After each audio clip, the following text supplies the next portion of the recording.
महाराष्ट्रातील अनेक भागात अवकाळी पावसाचा फेरा पडलाय। त्यामुळे एकीकडे हवेत गारवा निर्माण झाला असला तरी शेतकऱ्यांना मात्र नुकसानीमुळे घाम फुटलाय।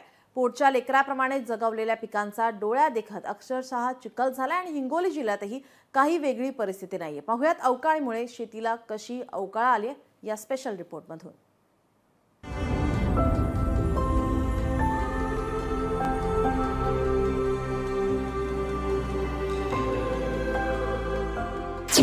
अवकाळीनं पिवळी हळद पडली काळी, पपईच्या बागा आडव्या, पंचनाम्याचं गुऱ्हाळ नको मदत द्या।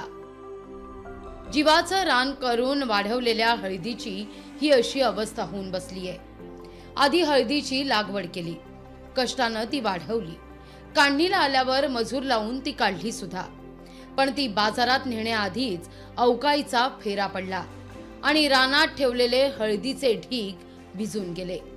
त्यामुळे शेतकऱ्यांच्या हातातोंडाशी आलेला घास या अवकाळीनं हिरावलाय। हिंगोली जिल्ह्यातील अनेक शेतकऱ्यांची ही अशी अवस्था होऊन बसली आहे। एक तर उत्पन्नामध्ये घट झालेली आहे, एक तर दुसरी गोष्ट म्हणजे असं आहे की भाव पण कमी आहे, त्याच्यामुळे खूप नुकसान आहे। आता जे वादळी वाऱ्यामुळे भिजलेली हळद आहे त्याच्यामुळे पूर्ण हळद खराब झालेली आहे। एक तर त्याला भाव भेटणार नाही, काहीच नाही। तर सरकारने याच्याकडे थोडं लक्ष द्यायला पाहिजे शेतकऱ्याकडे। आमचा कांदा होता, कांदा पूर्ण साफ झालाय, भुईसपाट झाला, एवढं वादळी वारं होतं की शेतकऱ्याचं खूप नुकसान झालं या गोष्टीनं। आणि हळदीचं तर पाहायचंच काम नाही, ज्यांचे कापडं झाकलेले होते ते कापडं उडाले, हळद सर्व भिजली, आता ती सडणार। अर्थार्थी शेतकऱ्याचं आर्थिक नुकसान भरपूर झालेलं आहे। हे तर झालं हळदीचं, पण हिंगोली जिल्ह्यात अवकाळी पावसानं पपईच्या बागांचंही मोठं नुकसान आहे। वसमत तालुक्यात पपईच्या बागा आडव्या झाल्यात, त्याचप्रमाणे कांद्याच्या पिकांचाही डोळ्या देखत चिखल झालाय। या पावसामुळे आमच्या 2 एकर कांद्याचं खूप सारं नुकसान झालं। म्हणजे आम्ही या कांद्याकडे यावर्षी आमचं जे आर्थिक गणित कोलमडलं होतं, तर ते आम्हाला आता कुठेतरी वाटू लागलं की कांदा चांगला आला होता, असं कुठेतरी वाटू लागलं आम्हाला यावर्षी की आम्हाला आमचं आर्थिक गणित सुधारेल।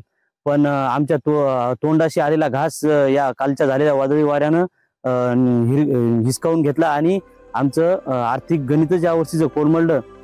हिंगोली जिल्ह्यात अवकाळीमुळे हळद, पपई आणि कांद्यासह अनेक पिकांचं मोठं नुकसान आहे।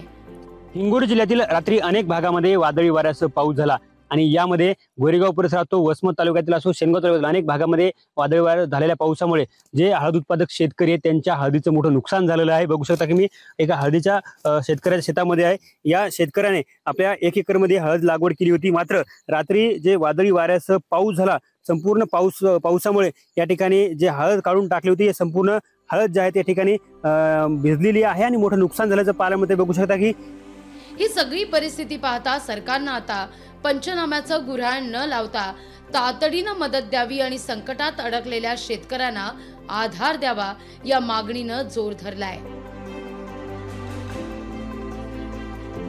गजानन वाणी, लोकशाही मराठी, हिंगोली।